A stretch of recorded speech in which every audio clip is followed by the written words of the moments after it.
Moving into a new apartment was supposed to be a fresh start. After a few rough years, I needed a place where I could settle down, focus on my work, and maybe even meet some new people. The neighborhood seemed perfect, quiet, clean, and close to the city, but with a small town vibe. The apartment itself was just right, a cozy one-bedroom with big windows that let in plenty of light. It felt like a place where I could finally breathe again. I spent the first few days getting settled, unpacking boxes and arranging furniture. Everything was going smoothly, and for the first time in a long while, I felt at peace. The neighbors seemed friendly, though I hadn't interacted much with them yet.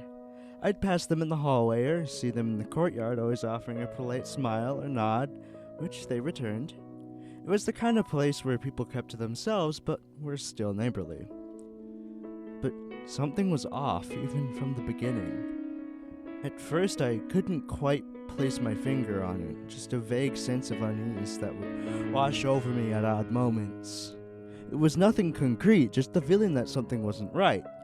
It started small, little things that were easy to dismiss. I'd run into a neighbor on the stairs or in the hallway, and they'd smile and say hello, but later when I tried to recall the encounter, I couldn't remember what they looked like.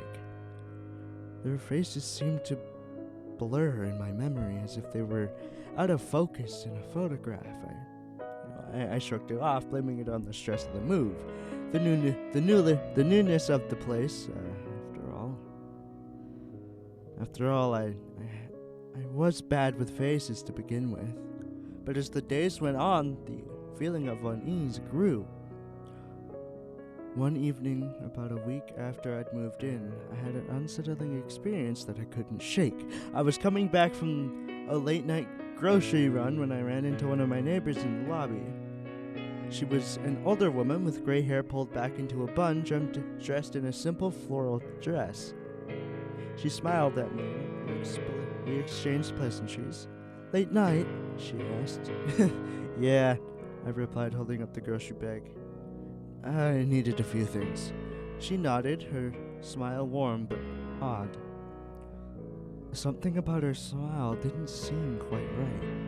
It was too wide, too perfect, as if it were pasted onto her face. "Well, good night," she said. I mumbled a good night in return as I headed towards the elevator. As I rode up to my floor, I tried to picture her face again, but it was a struggle.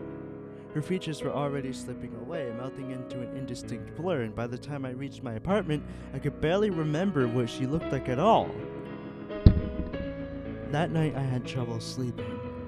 My dreams were filled with shadowy figures, their faces hidden in darkness, watching me, whispering in voices I couldn't understand. I woke up in a cold sweat, my heart pounding, the images from the dream lingering in my mind. The next morning, I decided to shake off the unease. It was just a dream, I told myself. The move had probably thrown me off more than I realized. I just needed to get out, take a walk, and clear my head. I grabbed my jacket and headed out. As I walked through the courtyard, I saw a few of my neighbors sitting on benches, reading or chatting quietly. I waved to one of them, a man in his 30s with dark hair, and he waved back with that same odd, too wide of a smile. I kept walking, but the feeling of unease grew stronger.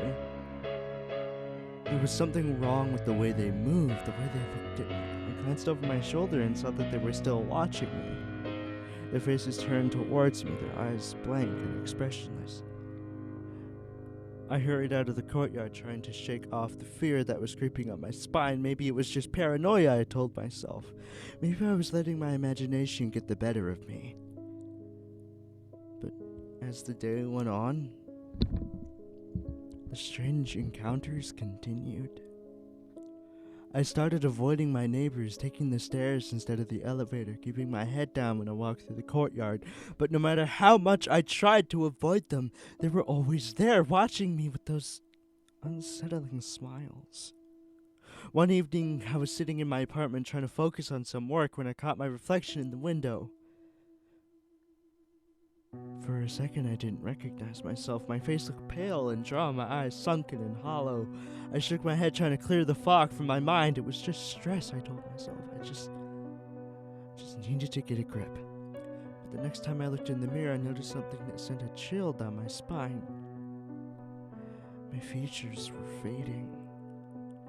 It was subtle at first, barely noticeable, but there was no mistaking it. The lines in my face seemed softer, less distinct, as if they were being erased bit by bit. I stared at my reflection, my heart pounding. Was I losing my mind? Was this some kind of hallucination? I splashed water on my face, hoping to snap out of it, but when I looked into the mirror again, the fading was still there, even more pronounced than before. The fear that had been gnawing at the edges of my mind now took hold, gripping at me with icy fingers. I had to know what was happening. I had to find out the truth about this place, about my neighbors, about myself. I started asking around, trying to get information about the building and its residents, but I hit a wall at every turn. No one seemed to know much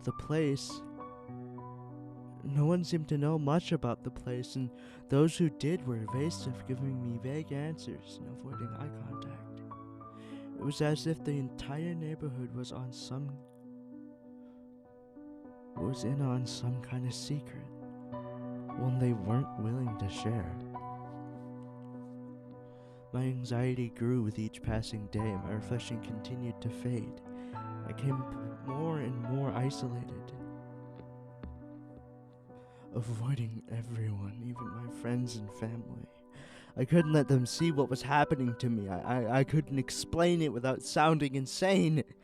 The final straw came one night when I woke up to a sound in my apartment.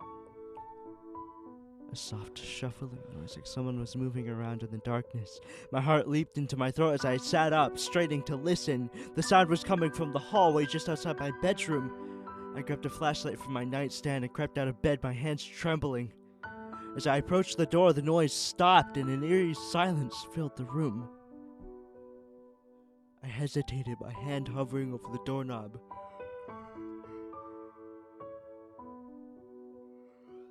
Fear rooting me in place. Finally, I mustered the courage to open the door. The hallway was dark, the only light coming from the faint glow of the street lamp outside. I shone the flashlight down the corridor, but there was nothing there. There was no sign of anyone or anything. But as I turned to go back to bed, I caught sight of something that made my blood run cold. Footprints. Wet footprints leading from the front door down the hallway and stopping right outside my bedroom. I followed the trail, my heart racing, and when I reached the front door, I found it slightly ajar. Someone had been inside my apartment and they had left without making a sound. I locked the door, every nerve in my body on high alert. I couldn't stay here. I had to get out. I had to leave before whatever was happening to me became irreversible. But as I turned to gather my things, I caught a glimpse of my reflection in the hallway. In the hallway mirror, and what I saw nearly brought me to my knees. My face was almost completely gone. My features had been smoothed over, leaving only a blank, featureless surface where my eyes, nose, and mouth should have been. I stared at the reflection, horror coursing through me, but the face that stared back was no longer mine. In a panic, I ran out of the apartment. Fleeing down the stairs and into the night, I didn't stop until I was far from the building. Gasping for breath, my mind reeling, I had to leave, had to get as far away from this place as possible, but where could I go? How could I escape something that was happening to me from the inside out? In desperation, I found a hotel on the other side of town and checked in, hoping that distance would break the hold the apartment seemed to have on me. I locked myself in the room and avoided mirrors, too afraid of what I might see, but the next morning when I looked in the bathroom mirror, the horror was still there. My face was now completely blank, just a smooth, featureless surface staring back at me. I was becoming one of them, one of the faceless ones. I had to stop it. I had to find a way to reverse whatever had been done to me before it was too late. I spent the next few days researching, frantically poring over old records, news articles, anything I could find about the building and the neighborhood. The deeper I dug, the more disturbing the information became. The neighborhood wasn't cursed, as I initially feared, but it was something else, something far more terrifying. The apartment complex had been the site of an experiment decades ago, one that had gone horribly wrong. It had been a psychological study conducted in secret where residents were unknowingly subjected to extreme isolation and sensory deprivation. The experiment had been shut down after multiple residents or given matter simply disappeared, but the effects lingered. A residual force that still permeated the walls of the building, and over time, the neighborhood itself became infected with this presence, wrapping the reality of anyone who lived there a little too long, and warping it into something unrecognizable. The faceless ones were the remnants of those who had succumbed to the experiment, their identities stripped away, their minds hollowed out until they were nothing more than empty shells. They were still alive in a sense, but without faces, without memories, without selves. They were the perfect subjects, eternally trapped in the aftermath of the experiment, and I was now becoming one of them. I didn't have much time. The more I thought about it, the more I could feel the presence creeping into my mind, unraveling the threads of who I was and who I had been. My memories were slipping away, and with them, my sense of self. I had to find a way to escape this fate, to reclaim my identity before it was too late. In my research, I found references to a man who had survived the experiment, one of the original residents who had managed to escape before it had claimed him. He was now living as a recluse, far from the city, trying to put the horrors of the past behind him. Desperate, I tracked him down, hoping he might have the answers I needed. I found him living in a small, dilapidated cabin on the edge of a forest, far from civilization. He was an old man now, frail and warm, but his eyes were sharp, filled with a haunted knowledge. He listened as I told him my story, nodding slowly as if he had been expecting me.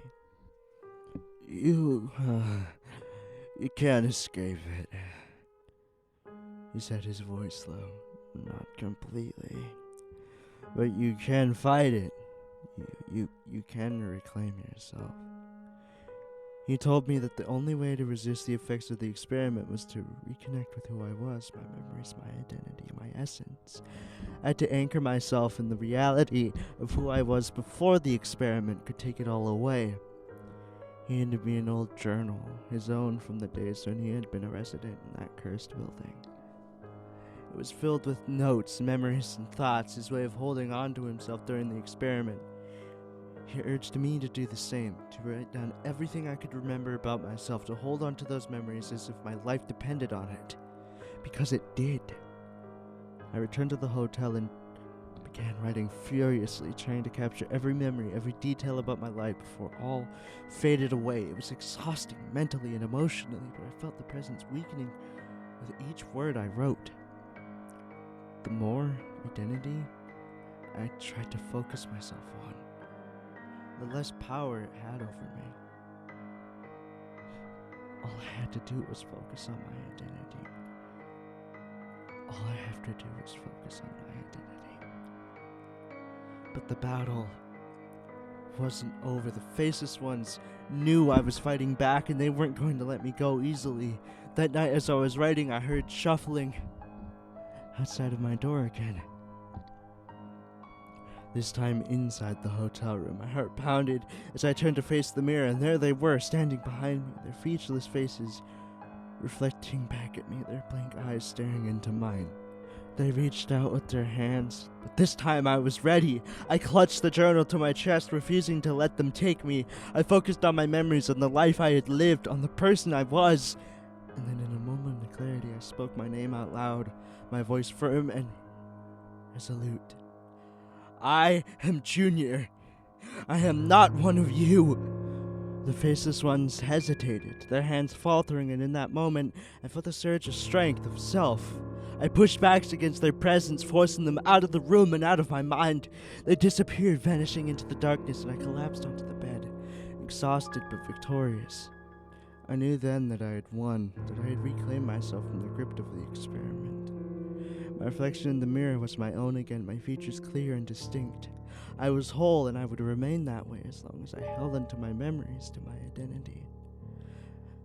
I left the city the next morning, leaving the apartment, the neighborhood, and the faceless swamps behind. I would never return, but I would carry the journal with me always, a reminder of who I was and what I fought to preserve.